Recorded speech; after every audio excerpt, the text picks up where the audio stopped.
ये है अनुभवी आंखें नेटवर्क और आप देख रहे हैं अनुभवी आंखें न्यूज। सच दिखाते हैं, छुपाते नहीं। रूप से पदाधिकारियों के रामो कर्म पर जिंदा है। पदाधिकारी का आतंक है। पदाधिकारी के परिवार फल फूल रहे हैं। पदाधिकारी लोग जनता के पैसे को अपने परिवार में लगा रहे हैं। एक भी मंत्री, मुख्यमंत्री, उप मंत्री का कोई आदेश पालन नहीं हो रहा है।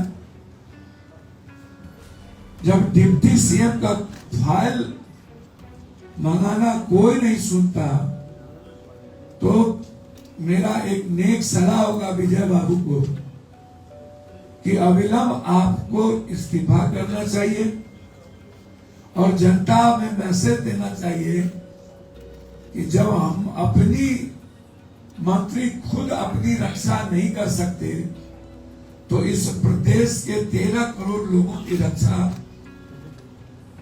अब नहीं हो सकती, क्योंकि सदन में एक दूसरे से सब मिले हुए। सदन में मुद्दों पर बात नहीं होती। इस प्रदेश की स्थिति अच्छी नहीं है, हालात अच्छे नहीं है, क्योंकि सब एक दूसरे के चोरी के बारे में जानते हैं। सदन सिर्फ अखाड़ा बन गया है 2025 के सियासत, कुर्सी और एक दूसरे के चोरी को बचाने का। इसलिए पूरी सिंगला कंपनी की जांच 10 मार्च के बाद इसकी पूरी जांच के सदन में हम लोकसभा में उठाएंगे। और इतनी ही नहीं, जो भी कंपनी पुल बना रही है या कोई भी आरडब्ल्यूडी से लेकर के जिसमें नेताओं की मिलीभगत है, ग्रामीण से लेकर भारत सरकार को मैंने चिट्ठी लिखा है कि 20 साल के अंदर जो भी टेंडर हुए उसकी पूरी जांच करें।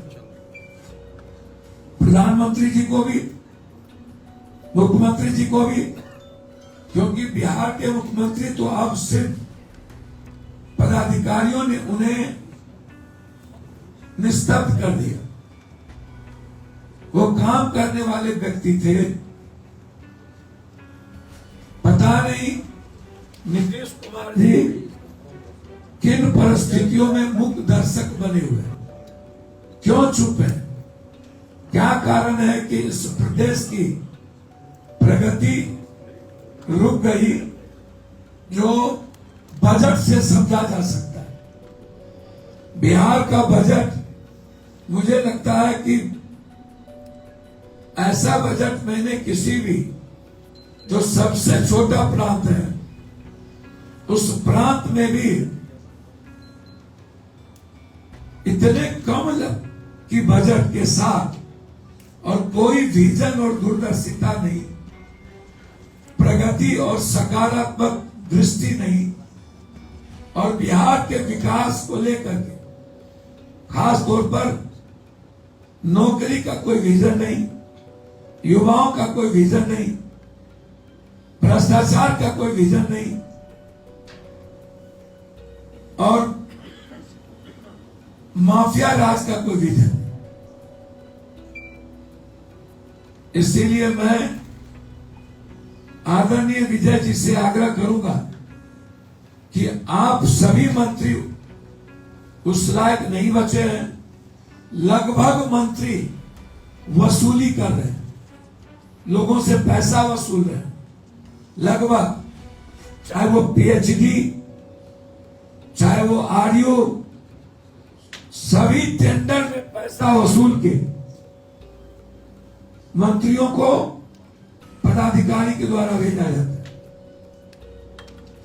हेडक्वार्टर में जितने पदाधिकारी हैं, चीफ इंजीनियर और डिप्टी सेक्रेटरी देखिए, सब वसूली में लगे हुए, और मंत्री से लेकर के मुख्यमंत्री को छोड़ सभी लोगों की तिजोरी और संसद जो भी पदाधिकारी है, सब लोग की वसूली हो रही है। लगभग सभी लोगों की वसूली, लगभग आप समझ लीजिए कि इस प्रदेश की हालात बहुत बुरी है और अब विकास नहीं होना, सबका चुनावी मूड है और अब सब चुनाव के लिए प्रदेश को लूटने में लगे हैं और प्रदेश की जिम्मेदारी और दायित्व से मुकर गए। दूसरी बात, याद होगा एक लड़का जिनका नाम राम बाबू आ, इनको लेकर के हमारे मित्र जो बहुत अच्छे हैं, नीरज जी, एक ईमानदार एसपी पर प्रेस करने के पूर्णिया में उन्होंने जो प्रेस कॉन्फ्रेंस किया था, इनको नीरज जी जदयू ऑफिस में बुलाए। सीसीटीवी फुटेज है उस तारीख के पहले की, जदयू ऑफिस में बुलाकर इन्हें ट्रेनिंग दी गई और वही सिक्योरिटी हॉल में मेरे खिलाफ एक वीडियो इनसे बनवाया गया जदयू ऑफिस में और वहीं से हमको धमकी दिलवाई गई। कहा यह गया कि पप्पू यादव के धमकी को डाइवर्ट करने के लिए तुमको ये काम करना है। नीरज जी ने 2 लाख रुपया बचा और उन्होंने इन्हें चुनाव लड़वाने की बात की। कोई एक राजद के नेता है, क्या नाम है, हरिकांत सिंह और चिक्कू सिंह, हेलो माइक रख दीजिए, चिक्कू सिंह, ऐसे ही बोलिए ना सर। चिक्कू सिंह बिना माइक के बोल लीजिए और ये सब खत्म हो जाए। आप बिना माइक के बोला जाता है।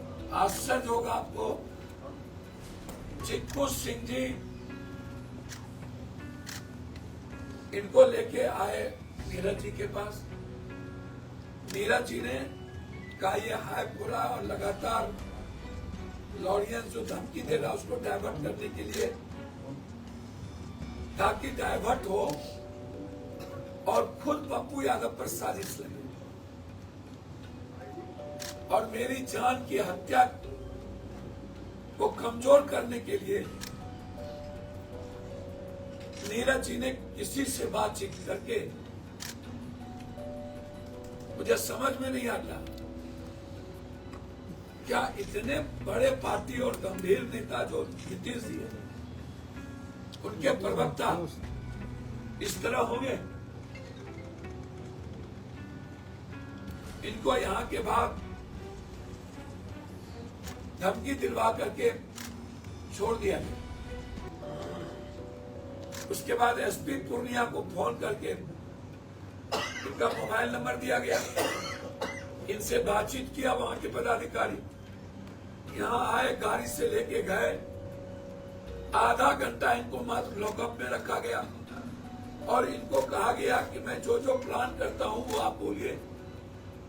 पप्पू यादव जी के अमुक आदमी का नाम लीजिए कि पटना में हमें मिले थे, नहीं तो जेल में बंद कर देंगे। गाली गलौज की गई।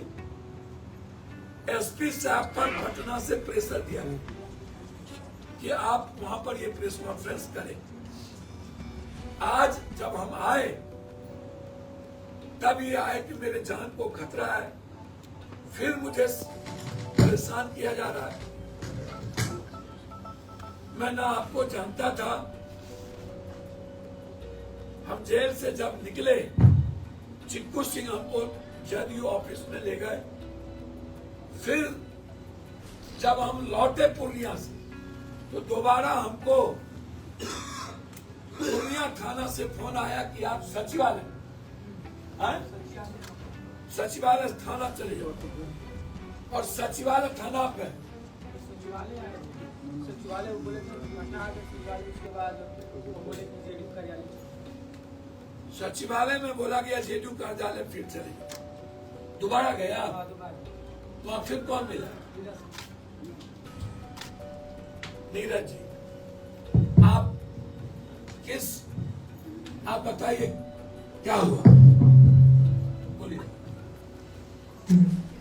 देखिए, कुछ दिन पहले मैंने दिसंबर में आदरणीय सांसद महोदय जी को धमकी तो मैं दिया था, लेकिन हम अपने समाज के बीच और पूरे देश के सामने में रखना चाहता हूँ कि जो घटना हुआ सांसद महोदय के किसी के नेताओं का हाथ नहीं था, बल्कि ये प्रशासन और जेडीयू और आरजेडी का हाथ था। और 1 दिसंबर को जो मैं जो घटना जैसे सुना उसको मैं बता रहा हूँ कि पहले हमको पटना बुलाया गया आरजेडी नेता के द्वारा, और फिर चिक्कू सिंह जो है आरजेडी के नेता है, उन्होंने हमको जेडीयू दफ्तर ले गए और वहाँ के प्रवक्ता है जेडीयू के नीरज सिंह जी, उनसे मिलवाए। तो नीरज सिंह जी ने हमसे मिलके बोला कि काम करना है, तुम्हारा भविष्य भी बदल जाएगा। तो मेरे में भी गलती है, मैंने कुछ गलती किया कि मैंने सिखावला में मैंने गलती कर दिया, लेकिन वो लोग हमको 2 लाख रुपया और भविष्य में नेता बनाने का बात नीरज सिंह जी ने खुद कहा था अपने मुंह से। सीसीटीवी फुटेज के जाने का मैं वहाँ 2-3 बार गया और वहाँ के जो एमएलसी है जेडीयू के नीरज सिंह जी से जब वीडियो बनाने गए थे, बुलाए थे तब, और जेल से आने के बाद फिर हम नीरज सिंह जी से मिले थे। तो मैं दूसरा जो बार मिले तो वो कहे कि तुम एक काम करो, चुनाव की तैयारी करो, तुम चुनाव लड़ो। हमने कहा ठीक है सर, कहाँ से? तो बोले राघोपुर से। तो मैं इसलिए बोला हूँ कि मेरा उम्र क्या हो रहा है, आप लोग बताइए। मैं गरीब परिवार से आता हूँ, मैं यादव परिवार से आता हूँ और मेरा उम्र भी नहीं है और मेरी जान की भी खतरा है। तो मैं ये भी कहना चाहता हूँ कि मैं अपने नेता जो हमारे समाज के एसपी जैसा हमको 1 तारीख को रात में 10 बजे भरतपुर थाना ने पकड़ा, 2 तारीख को पुनिया एसपी थे जो थाना है वो हमको ले गए थे। वहाँ हम 7 बजे रात को पहुंचे तो हमको आधा घंटा रखा गया जेल में। उसके बाद हमको 8 बजे से लेके रात 1 बजे तक बैठाया गया और किसी नेता, पता नहीं वो कौन नेता थे जो आए थे, वो जेडीयू के नेता थे, वो जो चश्मा पे उसका नाम नहीं जानते हैं, संतोष कुशवाहा कुछ नाम है, लेकिन वो भी लोग आए थे और श्रेयांक राचा गया जो हम तो खुलेआम जो मीडिया पत्रकार को वहाँ जो बैठ लोग लिए थे हम बताए थे, लेकिन वो वहाँ दबा दिया गया। आप जानते नहीं ना उसका नाम क्या है? नेता को आए, हाँ नेता को आए थे। उसके बाद फिर एसपी ने अपने तरीके से प्रेस कॉन्फ्रेंस किए और हमको तो बेल दिए जेल थाना से ही। तो मेरा मोबाइल भी जब्त कर लिया गया, मैं मोबाइल मांगा तो नहीं दिए और बोले कि अगर सच्चाई को सामने लाओगे तो हमको गाली गलौज और उल्टा शब्द भी बोला गया जो हम नहीं रख सकते हैं। और फिर उसके बाद थाना से ही हमको फोन आया 1 महीना पहले कि पटना आओ। मैं पटना आया तो फिर हम कहा सर कहाँ आऊँ, पटना तो हमें पहुंच चुका सचिवालय। तो बोले जेडीयू दफ्तर चल जाओ। तो मैं गया तो इस चुनाव का जो मसला है तो नीरज सिंह जी खुद कहे तुम चुनाव लड़ो। तो इसलिए हम बोले कि मेरा उम्र क्या हो रहा है, हमको फंसाया जा रहा है और मेरी जान का भी खतरा है। तो मेरी सरकार से भी कहूंगा और सांसद जी से भी मैं कहा कि सांसद जी से भी माफी मांगा कि मैंने गलती किया, आप माफ कीजिए। और अपने समर्थकों से चाहे जो मेरा ही जाति के लोग जो हमको दबाव देते थे, गाली गलौज होता था, इसलिए मैं महसूस कर रहा था अपने आप को। तो इसलिए नीरज सिंह नहीं, बिल्कुल 2 लाख रुपया हमको नहीं, 2000 रुपए के जो चला था न्यूज में भी वही मिला है। और जो पैसा नीरज सिंह जी भी हमसे पूछे हैं कि पैसा मिल गया है, तो आरजेडी के नेता ने पैसा को रख लिया। तो आज के लिए इतना ही। हमारे साथ बने रहिए और देखते रहिए अनुभवी आंखें न्यूज और पढ़ते रहिए अनुभवी आंखें अखबार। सोशल साइट्स, ऑनलाइन चैनल पे जाकर आप हमारे चैनल्स को देख सकते हैं, लाइक और सब्सक्राइब भी कर दीजिए। दोस्तों, आप हमसे जुड़ने के लिए अपना पासपोर्ट साइज फोटो और एक आधार कार्ड की फोटोकॉपी हमें भेज दें और हमसे जुड़ें। हमारे से जुड़ने के लिए इस नंबर पे आप हमसे बात कीजिए। हमारा नंबर है 8826227802।